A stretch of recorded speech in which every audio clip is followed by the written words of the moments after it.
I've got so many different things on my mind that I want to talk about that I can't talk about any of them. They're conflicting. They seem like they're fighting with each other over, I'm more important than you. No, this is more important. And then there's the overriding one saying none of it's important because none of it matters. Nobody listens to your videos anyway, and even if they did, it's not going to affect any change in any way, which is most likely true. But all this shit is still in my head still. It's still stuck there. It's like bouncing around like, hey, why don't you talk about how the oncologist killed your mother with chemotherapy? Because she was completely functional and alive and could do everything she needed to do to be a person until she started her third round of chemotherapy, in which case she quickly died. And, oh, the cancer got you. Get the fuck out. Oncology is euthanasia in a controlled, orderly manner, is what it is. The medical system is trauma bonding.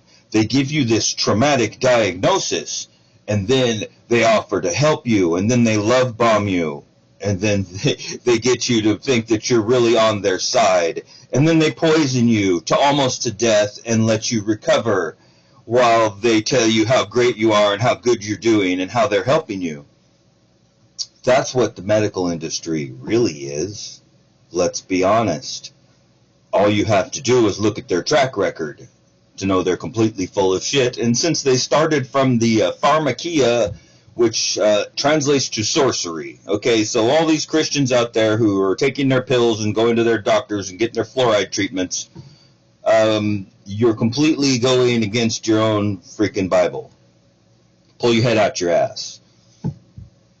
But I digress. Is that what I should talk about? How oncology and chemotherapy is a fraud, it's medical trauma bonding, and it killed my mother that way? You know? Who knows if cancer's even real? They could just tell you have it, and then they start treating you, and then you die. Well, who fucking knows the difference? You wouldn't know the difference. Fuck. If you totally trust your doctor, not you necessarily, if the type of person that believes that their doctor's there to help them, because they've been trauma bonded. My doctor's helping me. Oh, I got this terrible disease. Oh, God, now I got to go to my doctor and hope he helps me. You got the terrible disease because of your fucking doctor. He's not helping you. In case you missed it, it was chiseled into every language in the world on the Georgia Guidestones, how the Masons, in the Masonic Park in Georgia, for 33 years it was there.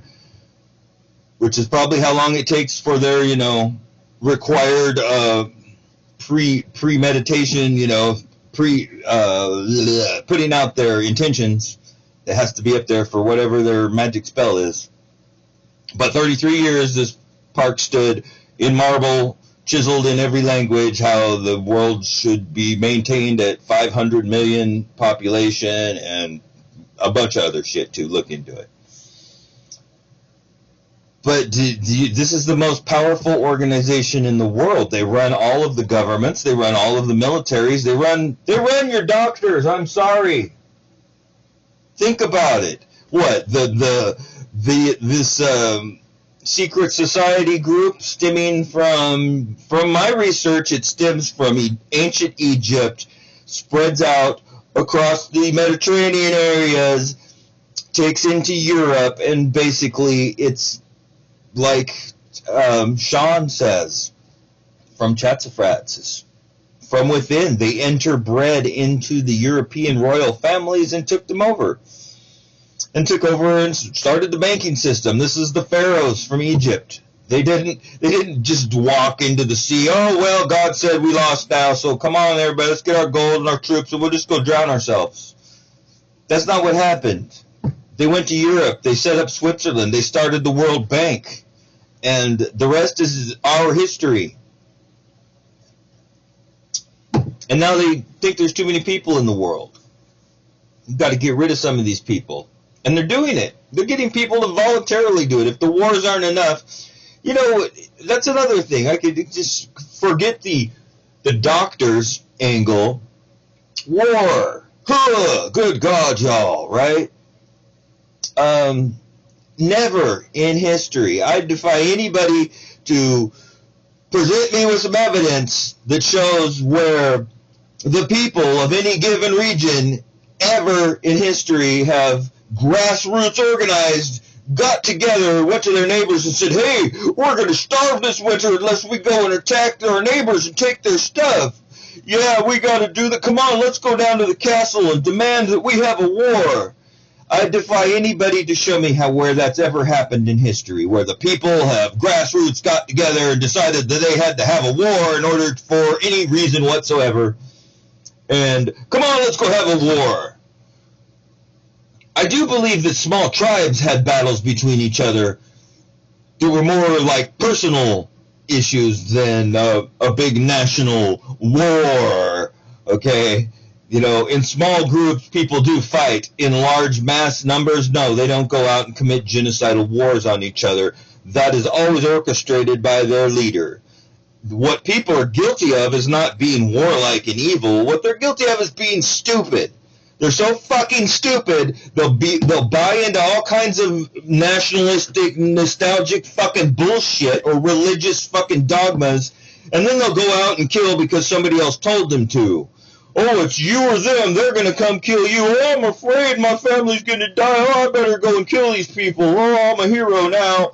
That's what you are in America. Hey, I'm a hero now. I wouldn't kill people for America. Now I'm a hero, right? Now I'm digressing into our political situation, just from war to politics. But what is America about? It's been about war since the inception of this country. It started with war. It's been war continuously through. And every war is a theater. It's never for what you believe it's for. A theater is just where a story is presented to you. A story is given for these wars, but it's not why the war happens or what it's about in any way, shape, or form. Smedley Butler. Was he a colonel? I think he was very high-ranking in the Marines in the 50s. He says, war's a racket. It always has been, and it always will be. There's no legit reason for war. The people have never gotten together and said, we got to have a war.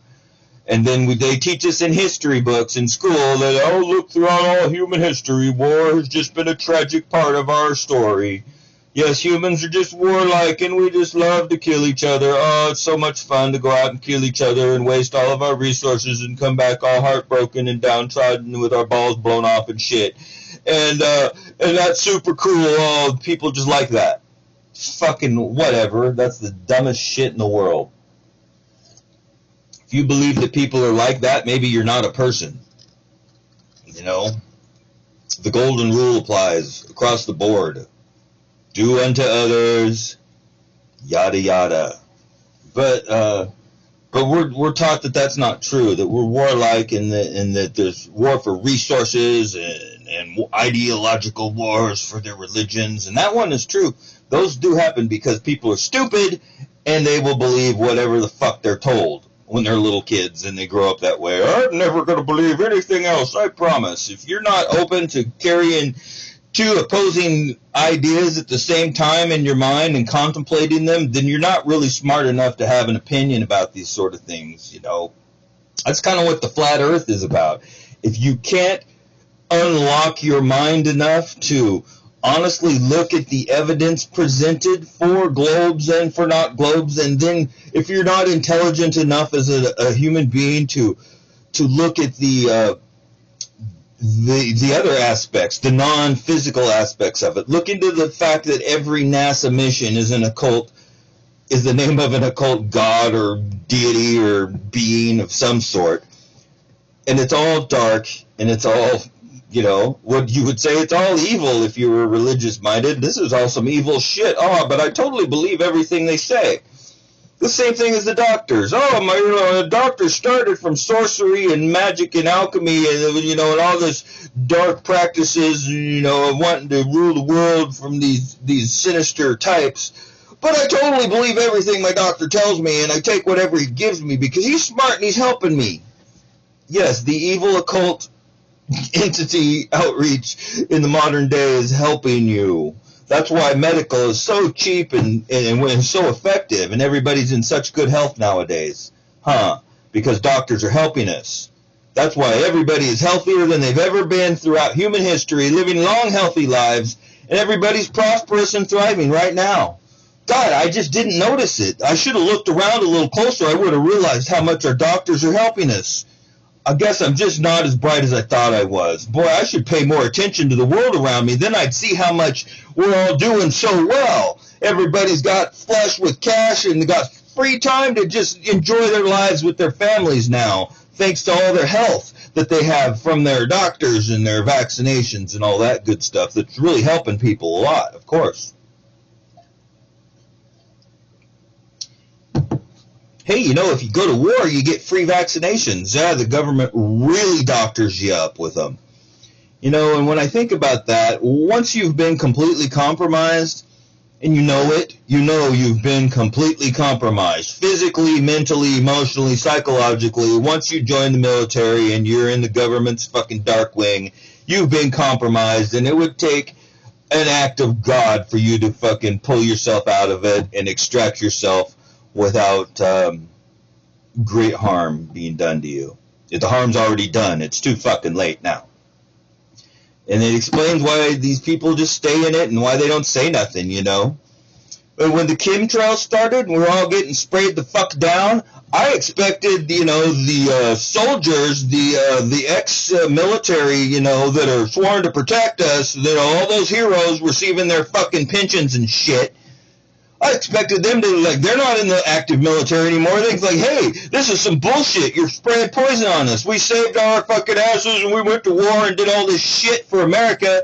And now they're going to spray you with poison. And what do these fucking heroes do? Sit on their fucking thumbs and collect their pensions. Just like little bitches they fucking are. Our military is a fucking joke from top to bottom, end to end.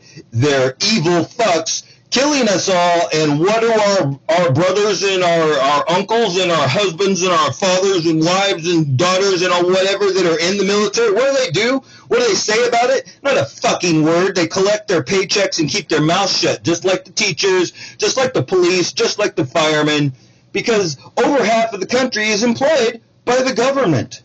And that's what keeps the economy going, and those faggots won't say a fucking word about the heinous evil that's being perpetrated upon us right now in real time. And not just Kimberly T. Rails. I'm talking about the dew. There's no dew anymore. Oh, there's no real dew because the water droplets can't make it to the ground. There's no fog hardly anymore, or very rarely, because it's being microwaved the fuck away, or ultra-high frequency wave, or whatever frequency wave. I don't want to argue about what the frequency of the wave is. There's electronic directed energy weapons being used on us 24 hours a day right now. And they combine in conjunction with the spray down. And the people doing it are your friends and neighbors because they work for the government or the corporations involved, and they're killing themselves while killing you, but they're getting well paid. So as long as you're paid well, it doesn't matter if you're employed in the destruction and the demise of your entire society and your nation and your friends and family. It doesn't matter if you're killing them with your job, as long as you're well paid and you look better in your SUV driving down the block. I mean, that's what these fuckers are doing. Look at my new 20-inch rims, it says the fucking kid working, building new cell towers outside your fucking house. It's going to ensure that you get your brain tumor sooner rather than later. Because the sooner you get your brain tumor, the sooner you can start receiving benefits. It's a good thing. That's how you get ahead in America. You get your diagnosis, and then you get free medications, and you get stipends to pay for your bills, and you can get on a Section 8, and they'll pay for your housing, and then all you got to do is just take your pills and surf the internet for the rest of your life. But don't worry, that won't be too long. Woo, that's a win-win for America right there. That's what's going on right now in this country, whether you want to believe it or not. So all these wannabe yupsters, young kids out there thinking that, oh no, all you got to do is get this nanotech and invest in this cryptocurrency, and then I'm going to get a nice... give me a nice condominium downtown, you know, and live the yuppie lifestyle on my treadmill and yada yada, what the fuck ever. You guys are fucking retards. The world doesn't work that way. All this nice, modern, happy, convenience tech is your prison. It's your prison and your death sentence. There is no life in the tech world. It's about as live as it gets right here. That's all I got to say. Have a good day. Thanks for watching.